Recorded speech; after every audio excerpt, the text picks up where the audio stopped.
In Isaiah chapter 15. We're going to cover 15 and 16 tonight. Like I said, I was trying to figure out how to manage these chapters between 13 and 23 and looking at the prophecies or oracles, basically, that God has given a message to the nations around the area as he brings forward his judgment against Israel and then the tribe of Judah. And in that judgment, we have the nations around as well. They're going to receive theirs. God's not forgotten about their sins and transgressions. And we know they have a rich historical relationship, the nations around them, Edom, Ammon, Moab. And so the players we have the northern tribes, which are considered, they're called Israel. We have Judah, which is composite, the tribe of Judah with Benjamin inside that area. And then we have Assyria, that at this time has not quite shown its power yet, Assyria, but Syria is a player. And then we have the prophecy looking, as we've come into these chapters, of this nation of Babylon, the Chaldeans, that are not really much of anything at this point as he's prophesying. So that's some of the things about this prophecies, is that it's projecting into about some of the activity is going to happen within 3 to 5 years, pretty quickly. But some of it as well is going to happen over 100 years or so, 125 years. And this is the rise. So it's kind of an interesting vision as he's revealing his judgment coming upon them. So we've already looked at how the previous chapter 13 and such has dealt with looking at Babylon. 12 was dealing with Babylon, and then 13, the Babylonian king and his arrogance and pride. And like, again, I said, remember, they weren't even really known that well. So if you were somebody listening to him preach, you'd go, okay, yeah, but not really seeing it, but understanding he did. So now, as we come into 15, 16, we see the direct application. So what we're going to do is we're going to read 15, and then we'll come back and we'll discuss. So just listen to the flow of it. One of the things that I thought of as I read through, especially these last ones, is how do you explain or show or help to express a concept of this type of a judgment on people, on a nation? And I remember growing up when I was young, we would see movies like John Wayne movies or Jimmy Stewart movies or World War II movies, and they would have battle scenes, and they were black and white. So to me, that kind of checked out. That's not too much that, black and white. You never really saw blood. You'd see somebody get shot and fall over. But then all of a sudden we come into where technology's advancing and the imagery becomes more and more real. And you had movies that were starting to depict some of these like war scenarios more and more graphically. I think the most shocking to me was when Saving Private Ryan came out. And that first opening scene where they're hitting the beaches on Normandy. And it is so terrifying. And you watch, and the camera and the way they film that, you are really almost feeling like you're there. The terrifying emotions that you would go through and the violence that's just exploding and the way the camera in action, just, you can really start to get a real feel for what it would have been like to witness that.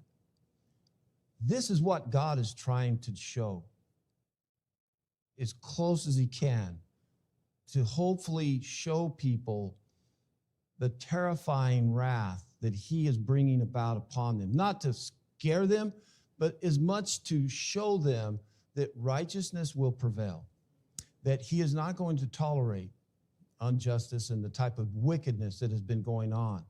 So through the prophets, and as we read through 15, we're going to see something. Now, to you and I, because we're not as familiar geographically, culturally, with some of these, it's like the black and white film I told you about. We read it, and sometimes we look at it and go, okay, yeah, that sounds pretty bad. But if you were somebody that was living during that time and you listened to this would be Technicolor. This would be a terrifying picture of what they're going to hear. And they're going to hear it about themselves, and it hadn't happened yet. But within 3 years, this is going to start happening. There's a lot of this action, and these judgments are going to happen, especially this one. This is going to happen within about 3 years. So let's start. Because Ar of Moab is laid waste in a night, Moab is undone. Because Ker of Moab is laid waste in a night, Moab is undone. He has gone up to the temple and to Dibon, to the high places to weep, over Nebo and over Nebda. Moab wails. On every head is baldness, every beard is shown. In the streets they wear sackcloth. On the housetops and in the squares, everyone wails and melts in tears. Heshbon and Eliah cry out. Their voice is heard as far as Jaza. Therefore, the armed men of Moab cry aloud. His soul trembles. My heart cries out for Moab. Her fugitives flee to Zor, to Ilgath-Shilasa. For at the ascent of Litha, they go up weeping on the road of Horem. They raise a cry of destruction. The waters of Nimrim are desolate. The grass is withered. The vegetation fails. Greenery is no more. Therefore, the abundance that they had gained and what they had laid up, they carried away over the brooks of the willows. For a cry has gone around the land of Moab. Her wailing reaches Eglon. Her wailing reaches Berlim. For the waters of Dibon are full of blood. For I will bring upon Dibon even more, a lion for those of Moab who escape, for the remnant of the land. Again, like I said, there's things about it that we look at and we think, well, it's harder to understand. But these are cities. The very first part of this starts out describing these key cities. This would be to us like, New York City is laid waste in one night. Los Angeles is laid waste in one night. And what could do that? Even for us, to annihilate a city of such prominence and size, you're talking about some terrible violence. Now, they say, well, they don't have the same weapons and the cities may not have been the same, but it's relative, in other words. To lay waste to a city in one night like that is a very powerful amount of violence to bring upon them. And it's kind of a poetic rhyme as he goes through this. And there's no way, even if they go up to their temples and pray, it isn't going to matter at all. So when we look at who's Moab, and we look at the relationship, it's kind of an important relationship because they're actually distant relatives. They are the descendants of Lot. Moab means son of my father. Now it's kind of interesting because Moab, the father, the son, Moab, from Lot, how was he birthed? Well, right after the destruction of Sodom and Gomorrah, remember the two daughters, Moab was the first one. The first daughter that seduced their father Lot and had a child was Moab. The second one was Ammon. So they have this relationship, but that is a play on the word. The name Moab is like it's kind of like my father. It's kind of like a reminder that who's your father? Your grandfather? Wouldn't that almost be? It's kind of weird. I mean, your father, because it's like every time initially, it would always be that reminder of not legitimate, an illegitimacy about them. And so they have that, and they had this very contentious relationship throughout their history with Israel. And some of the things, and we see these judgments that are coming on them, have a lot to do with the way they treated the Israelites as they were coming in to occupy the land of promise, and some of the ways that they interacted with them. And we'll look at a historical kind of chart. I think I got rid of it, but anyway, maybe we'll see. I forgot. I thought it was too much, and I think I deleted it, but now I'm not remembering. I am on pain medication, so I have an excuse. So anyway, but if we look at the relationship they have, And the way they looked at and treated the Israelites, it was pretty horrible. And so this is a part of this, being the descendant of Lot, having that relationship. They were a very wealthy nation at this time, but there was something about the geography of their land that also made them susceptible to invasion. It's kind of like, you know, if you look at the valley and the geography of Las Cruces in New Mexico, if there was to be a force that was to invade into New Mexico from Mexico, this valley would be the direction to go. We would be in the pathway because, one, we have water, we have, you know, transportation, there's things like that that kind of put them in this little bit of a vulnerable position that's going to play in. But they were also, at this point, they're pretty arrogant about their riches and what they have done. And they're east of the Jordan. And so if you'll recall, historically, when the children of Israel came through, and they came through Moab, that land there was a lot of contention and fighting and disputes. So it's not a really, and they were also forbidden for so many generations to even have a part of their, with Israel. But there's a lot of history. You probably remember some stories probably about them. So it's a proud cities reduced to nothing. And the description, as he describes the way it says, on every head is baldness and every beard is shorn, that is a sign of complete humiliation, because a part of their pride, a man's pride, was his beard and his hair. And so this type, and the idea that the sackcloth showing weeping, the wailing that's going on, even the armed men, says in verse 4, they cry and their soul is trembling. They're terrified. They're beaten down beyond any capability of trying to resist or reorganize themselves. This is going to happen because of the way that they had interacted, but also the morality issues that they struggled with. So we'll talk a little more as we tie in. So now, as Isaiah shifts, talking about chapter 16, he turns towards Judah and discusses and talks with him. So let's read. 16 is a little bit longer, but not much. And just as you think about prophetic language and thinking about the shadowing of the Messiah is always mixed in here, kind of look for some of the wording and some phrases that might kind of go, that sounds a little bit like possibly the Messiah he's talking about.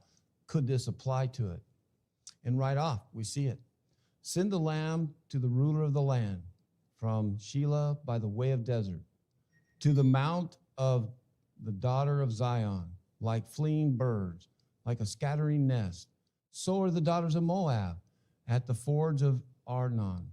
Give counsel, grant justice, make your shade like night. At the height of noon, shelter the outcast. Do not reveal the fugitive. Let the outcast of Moab sojourn among you. Be a shelter to them from the destroyer. When the oppressor is no more and destruction has ceased, and he who tramples underfoot has vanished from the land, then a throne will be established in steadfast love, and on it will sit in faithfulness in the tent of David, one who judges and seeks justice and is swift to do righteousness. We have heard of the pride of Moab, how proud he is, of his arrogance, his pride, his insolence. In his idle boasting, he is not right. Therefore, let Moab wail for Moab.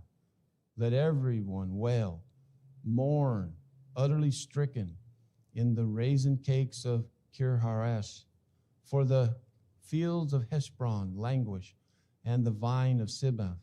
The lords of the nations have struck down its branches, which reach to Jazer and strayed to the desert.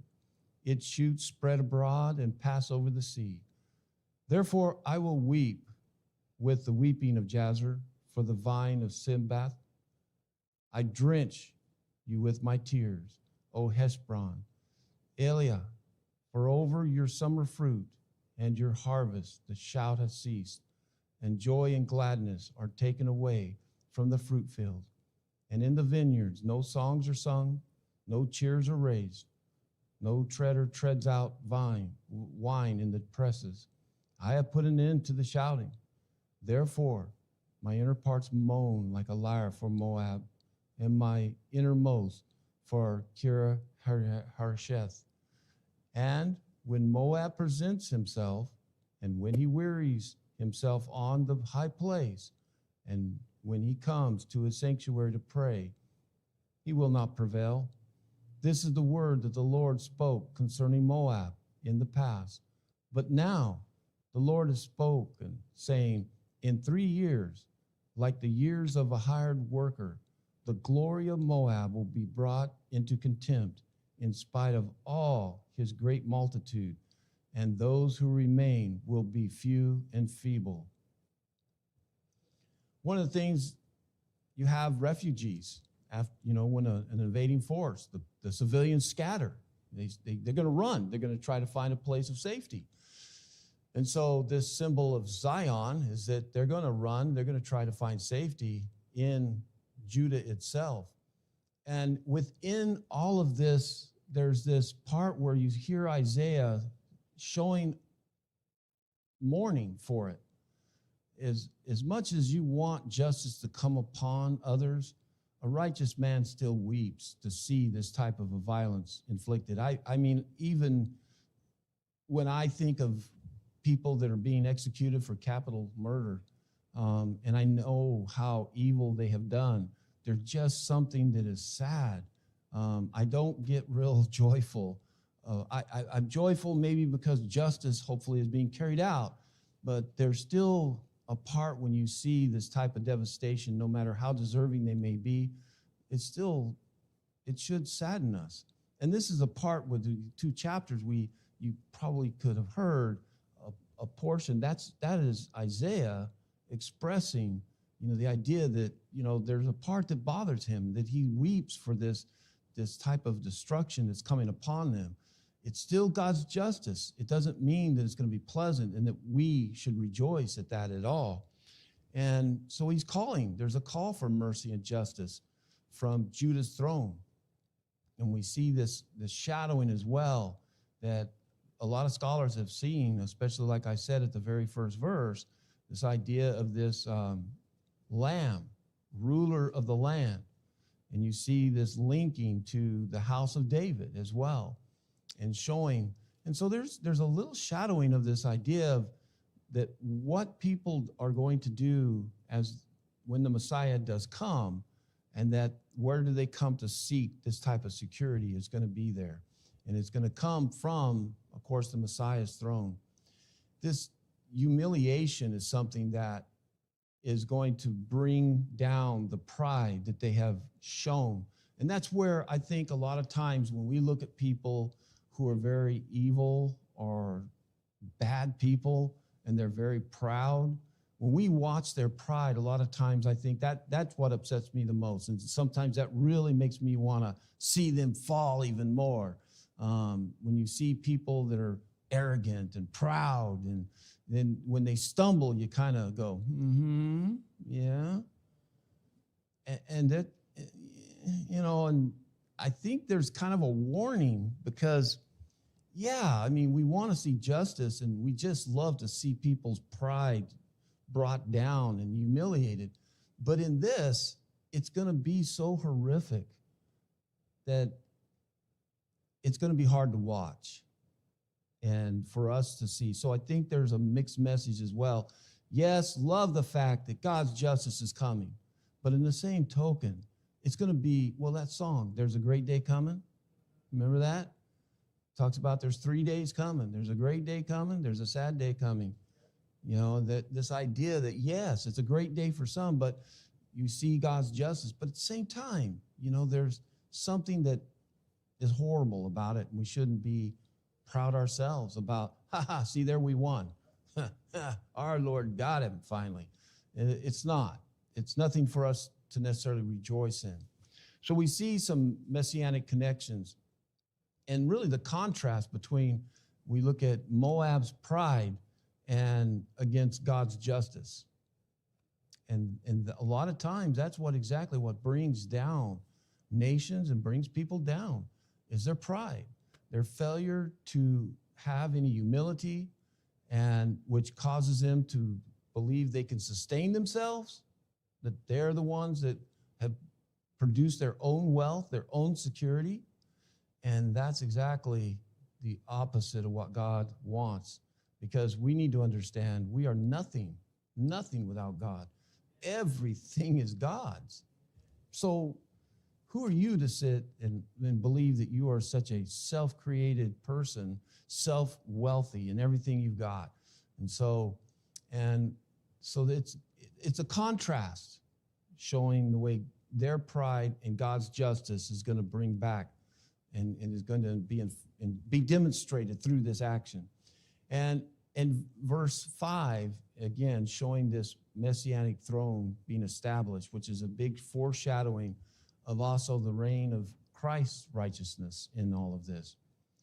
So coming back again, I got ahead of myself a little bit, but looking at the historical context and the territory, and I've already discussed these, so I won't go over a lot of them. They're up there on the slide. Just the idea that, again, their descendants a lot, where they were at, and those cities that he mentions are those in Moab. They're very wealthy, that they're going to be totally destroyed. What was their economic strength? The very thing that he talks about in the prophecies, that they're going to go away. There'll be no more wine. There'll be no more vineyards. All the very things that they had so much pride in is going to be gone. I think a lot of the disgusting things that really helped incite God's righteousness was the child sacrifice. The pagan gods that they were worshiping were so despicable in God's eyes that was a part of what helped establish their moral values in which they lived on, which then, of course, brought forward. But to me, I still just cringe at the thought of child sacrifice, human sacrifice, but for some reason it is so satanic to me, because I think that Satan wants to destroy God's creation, and there's nothing more pure than a child. And so it's a very sick, sinister way of attacking God, is by destroying innocent children. And I think we find that in a lot of the nations, a lot of them, how common that was. So I guess I did keep the slide in.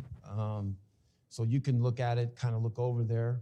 We know the origins going back to Genesis 19 with Lot and his eldest daughter right after the destruction of Sodom and Gomorrah. And then if you'll recall that story of Balak and Balaam, that's in Moab, trying to get Balaam to curse Israel, and he can't do it. And so this is when we find the talking donkey story that people kind of marvel about. And then in 1 Samuel, the Moabite alliance trying to come against Saul and David ends up subduing Moab. And 2 Kings, Moab rebels again after King Ahab's death. They come up again historically. Isaiah, we see the prophet Isaiah and Jeremiah bringing up the condemnation again, the same message from both Jeremiah. Now, Jeremiah is going to be right when Israel's going to fall. So it's still 100 years. So it's almost like Isaiah is talking about their pride and arrogance and judgment coming, and then we turn around and we have toward the end, right when Judah falls, a reminder again of Moab and their arrogance and pride. After the post-exile, which is Babylonian, we find that really they fade quickly, and there's no heritage left over. It's kind of a fulfillment after 500 BC. That fulfillment, historically, we can read about it in historical books and documents from the Assyrians as well.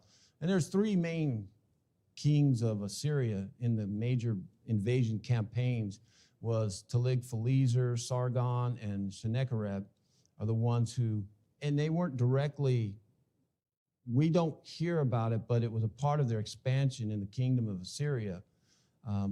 Because we are reading it from God's point of view on judgments on Israel and then Judah, but they also are catching a lot of that.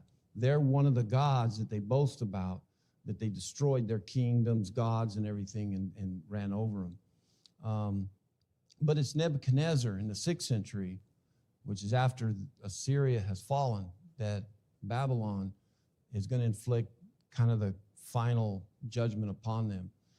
We have different, like I said, historical documents, the Misha stele, which is basically a document, a stone tablet or things when they would write on the cuneiforms and stuff, reflecting historically Moab's fluctuating power back and forth, and then their final decline is recorded. So it's not just in the Bible. It's kind of neat to be able to look out of the Bible sometimes and look at the history that matches and shows the fulfillment of what we as Christians, we sit and read Isaiah, we read Jeremiah, we read all these prophecies, but then to help substantiate that and look at it and go, wow, look at this. These are documents written by those people around those areas, documenting the fulfillment of this. To me, it's inspiring to me and confirming my faith of God fulfilling exactly what he has promised.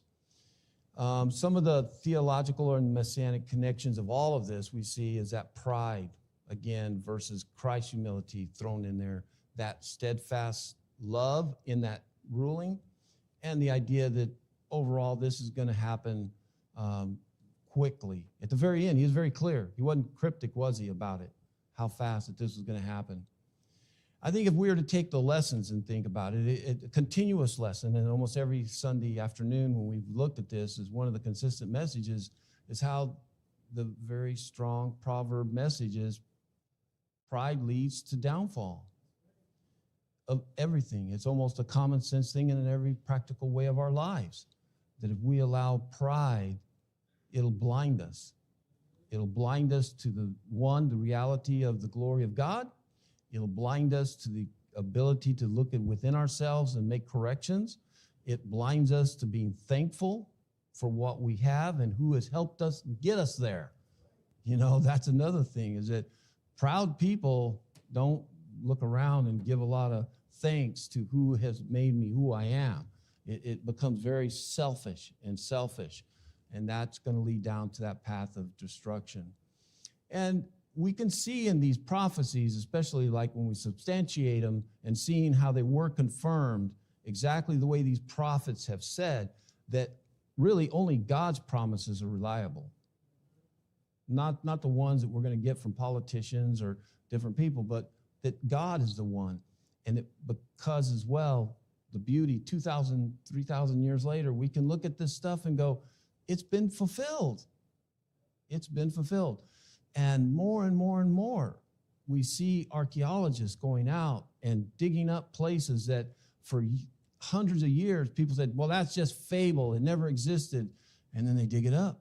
They find these cuneiforms, these books and things, and they find locations exactly the way the prophets had said, by name even. Some of the names of the cities that we just mentioned, they said, well, they probably didn't really exist. And then all of a sudden, they go out and move a little dirt, and they start going, oh, there it is. And so, again, I just get excited about how much God's wisdom is being revealed to the world, but yet they won't accept the Bible. The Bible has said it, right? The Bible has prophesied it, and they just laugh at it. And then the archaeologists go out and the historians go out and they go, there it is. There it is. I think the last one is, and I mentioned it and kind of started talking about it, is the idea of, having compassion for those who are going to be facing this judgment. As much as I want to see evil destroyed, there's a person that's attached to that evil. There's a human soul, and they deserve as much opportunity to receive the same grace that you and I have received. I feel like I'm not a Hitler, but I seem like I can justify my own correctness and my moral values versus others. And I can sit back a lot of times and go, yeah, that person really deserved it. But who am I to say that? You know, and that becomes a little arrogant. I may accept the fact that I'm a sinner, but you're worse? What's a worse? You know, we say, well, someone's a worse sinner, they deserve it more? I think we can catch the logic in that, because sin is sin. It doesn't matter. And so when we look at somebody and they make us angry because of their whatever beliefs, and I'll tell you what, in what's happened in the past 50 years in America, I have definitely been incited to some anger and just wanting those evil groups out there, those influencers of our society and our education and all those things. And I just cherish, you know, to see God justified, you know, to where we can hold our heads up proud as Christians and go, our God was right. But the other side of this is those souls are lost. And just remember, even on Normandy's beaches, there were young German teenage kids that were killed. There was death and destruction on both sides. And they were just as much children of God as anyone. And so I think we need to think about, and that's why it's interesting as you read through these two chapters, you see Isaiah's heart being poured out a little bit, weeping at looking, having to, in a sense, visually, kind of spiritually look at this devastation. It affects him. And I think that should be us too. We know judgment's coming, and we kind of cry out for it. But I think we need to be compassionate. We sing another song called Rescue the Perishing. You know, it's to have compassion. Remember, we too have been in that situation. And I think that's a good segue as we wrap it up, is to remember that as we consider our own relationship with God and how we are walking with him, and to be humble. And as we sing this invitation song, it's to not be too proud to realize that I am still a sinner, I'm still struggling. And as we sing this song, is to be honest with ourselves and make the necessary correction. So if we can help you this evening, let us know while we sing the song.